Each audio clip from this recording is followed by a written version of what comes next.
Bismillahirrahmanirrahim. Assalamu alaikum everyone. Welcome to English Lecturer Preparation Forum. This is English Lecturer Imran Abbasi. दोस्तों, इस course में हम एक इम्पॉर्टेंट सवाल हल करेंगे कि जो आप बार बार ग्रुप में भी पूछ रहे हैं कि 18th सेंचुरी को दूसरा कौन सा नाम दिया जाता है और 18th सेंचुरी को और क्या कहा जाता है। तो ऑप्शन में आते हैं, जो क्वेश्चन पेपर में भी एक सवाल आया था कि द गोल्डन एज कहते हैं, द एज ऑफ रिवोल्यूशन कहते हैं, या द एज ऑफ रीज़न कहते हैं, या द एज ऑफ इनलाइटनमेंट कहते हैं। ठीक है, तो इसको समझने के लिए हमें थोड़ा बहुत डिटेल में जाना पड़ेगा कि 18th सेंचुरी जो कि बेसिकली 1700 से स्टार्ट होकर 1799 तक चलती है। ठीक है, इसमें बहुत सारे नज़रिए के राइटर्स आए, मुफक्किर आए, साइंसदान आए और निकाद आए। तो उनके वर्क्स और उनके एनालिसिस और उनकी जो सर्विसेज थी, लिटरेरी वर्क्स थे, उनके बेस पर हम इस सेंचुरी को पर्टिकुलर नाम देते हैं। तो अभी हम एक मरतबा ऑप्शन को एनालाइज करते हैं। द गोल्डन एज, क्या हम 18th सेंचुरी को द गोल्डन एज भी कहते हैं? तो गोल्डन एज हम एलिजाबेथन एज को द गोल्डन एज कहते हैं इंग्लिश लिटरेचर में, एलिजाबेथन एज को। तो ये ऑप्शन हम काट देते हैं कि ये द गोल्डन एज नहीं होगा। दूसरा, the age of revolution, the age of revolution भी नहीं कहते। ठीक है, द एज ऑफ रेवोल्यूशन चलो हम कह तो सकते हैं, लेकिन रेवोल्यूशन इस 18th सेंचुरी में आया था, लेकिन फ्रांस में आया था। ठीक है, तो फ्रांस के अंदर एज ऑफ रेवोल्यूशन कहा जाता है, इंग्लैंड के अंदर नहीं कहा जाता एज ऑफ रेवोल्यूशन। इंग्लैंड के अंदर अब ये दो ऑप्शन है मध्य मुकाबल। तो 18th सेंचुरी को मेरे दोस्तों द एज ऑफ रीज़न भी कहते हैं, द एज ऑफ एनलाइटनमेंट कहते हैं। ठीक है, अच्छा, अभी ये दोनों नाम देते हैं 18th सेंचुरी को। मेरी एक पहली पॉइंट ये है कि 18th सेंचुरी को द एज ऑफ रीज़न भी कहा जाता है, द एज ऑफ एनलाइटनमेंट भी कहा जाता है। अभी हम कौन सा ऑप्शन चूज़ करेंगे? क्या हम the age of enlightenment option opt करेंगे या द एज ऑफ रीज़न? तो हम जो ऑप्शन ऑप्ट करेंगे the age of reason opt करेंगे। ठीक है, क्यों the age of reason opt करेंगे और द एज ऑफ एनलाइटनमेंट क्यों नहीं करेंगे? तो इसमें एक वाजे मैं आपको थोड़ा फ़र्क बता दूं। जब ये क्वेश्चन में आता है तो द एज ऑफ रीज़न, क्योंकि जो इंग्लिश राइटर्स थे, इंग्लिश लिटरेरी राइटर्स थे, उन्होंने अपने वर्क्स के अंदर रीज़न का इस्तेमाल किया कि रीज़न बंदा जो है ना इस्तेमाल करे, ना कि इमेजिनेशन, ना कि सुपरस्टिशन, ना कि और ऐसी जो है वो एक इलॉजिकल या अनलॉजिकल जो बात है उस पर बंदा यकीन करे, या जो रिलीजियस डोगमास होते हैं उस पर यकीन ना किया जाए। जो रियल चीज़ है, जो रीज़न जो जस्टिफाई हो सके, उसके अंदर हम कहानियाँ लिखते थे, जस्टिफाइबल कैरेक्टर्स इस्तेमाल करते थे और जस्टिफाइबल स्टोरीज़ उन्होंने लिखना शुरू की। ठीक है, जिसके अंदर राइटर्स थे, अलेक्जेंडर पोप था। अलेक्जेंडर पोप देखें, इन्होंने जो लिखा था the rape of the lock.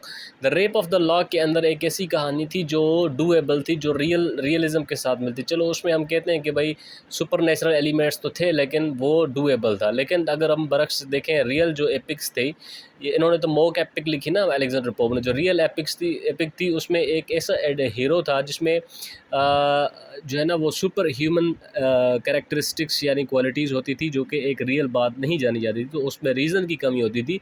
इन लोगों ने अपने वर्क्स में रीज़न यूज़ किया, लॉजिक यूज़ की और एक साइंटिफिक मेथड इस्तेमाल किया। ठीक है, जैसे जिसके अंदर स्विफ्ट होता है, डैनियल डेफू, फील्डिंग, हेनरी फील्डिंग। आप देखिए, हेनरी फील्डिंग ने जो नावल लिखा टॉम जोन्स, तो वो सबसे पहला नावल माना जाता है। हालांकि उससे पहले कई नावल्स लिखे गए थे, लेकिन फील्डिंग ने अपने नावल कैरेक्टर्स के अंदर जो है ना एक रियलिज़म, एक रीज़नेबल चीज़ें दिखाई, जिसके बुनियाद पर इस एज को the age of reason. Samuel Johnson जब ये थोड़ा मिड 18th सेंचुरी से आगे चला जाता है, तो जिस एज में ये था, जो इसके वर्क्स हैं, इसको एज ऑफ सेंसिबिलिटी भी कहते हैं।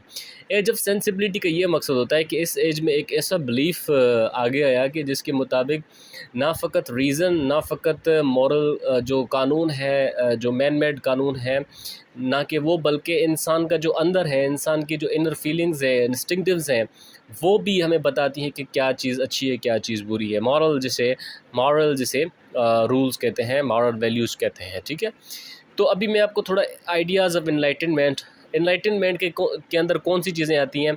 इसके अंदर जो इनलाइटनमेंट के लोग थे, जैसे इमैनुअल कांट था, न्यूटन था, जॉन लॉक था, थॉमस हॉब्स था। तो इन्होंने क्या किया? इन्होंने अपने वर्क्स के अंदर liberty, progress, tolerance, logic, fraternity, separation of church and state, क्योंकि चर्च एनलाइटनमेंट से पहले जो सारी स्टेट की जो मामला थे वो चर्च देखता था।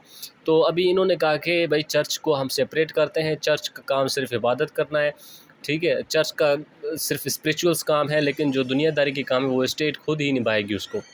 स्केप्टिसिज्म आ गई कि चीज़ों को शक के बुनियाद पर एनालाइज़ किया जाए, ना कि अपने इमोशंस के बुनियाद पे एनालाइज़ किया जाए, ठीक है। इंडिविजुअलिज़म, हर फ़र्द के अपने हक़ाइक़ का फ़रोग़ हुआ कि हर बंदा अपनी जो है सेपरेट हैसियत रखता है, ना कि वो सोसाइटी में जैसे सोसाइटी उसको कहे वो करे, लेकिन वो इंडिविजुअल भी कुछ कर सकता है। तो इस एनलाइटनमेंट में जो बंदे थे, थॉमस हॉब्स था, जैसे इमैनुअल कांट एक नारा लगाया था, स्लोगन लगाया था, डेयर टू नो, जानने की कुव्वत, ठीक है। तो एनलाइटन, जब बंदा कोई चीज़ जानता है तो एनलाइटेंड होता है, वो मतलब रोशनाश होता है। तो इस बुनियाद पे सेंचुरी को एनलाइटनमेंट कहते हैं। लेकिन लिटरेरी एस्पेक्ट में एज ऑफ रीज़न कहा जाता है, क्योंकि यहाँ पर हमने डिस्कवर ट्रूथ किया, राइटर्स ने ऐसा काम किया जिसमें सच लिखना शुरू किया, रिलीजन को थोड़ा साइड पे रख दिया, ये सुपरस्टिशंस के अगेंस्ट चले गए कि भाई चलो वहम जो गुमान होता है कि बंदा रात को जो है ना पर्टिकुलर जो काम है वो ना करे, वरना इसके इम्पैक्ट जो है वाइस वर्सा होते हैं। तो एम्पेरिसिज्म को उन्होंने फ़रोग़ किया कि नंबर और जो है ना जो प्रूवेबल नंबर्स हैं, आर्डिनल्स कार्डिनल्स, उनके बुनियाद पर किसी चीज़ को एनालाइज़ किया जाए। और साइंसी जो है टच इन्होंने अपने वर्क्स में दिया।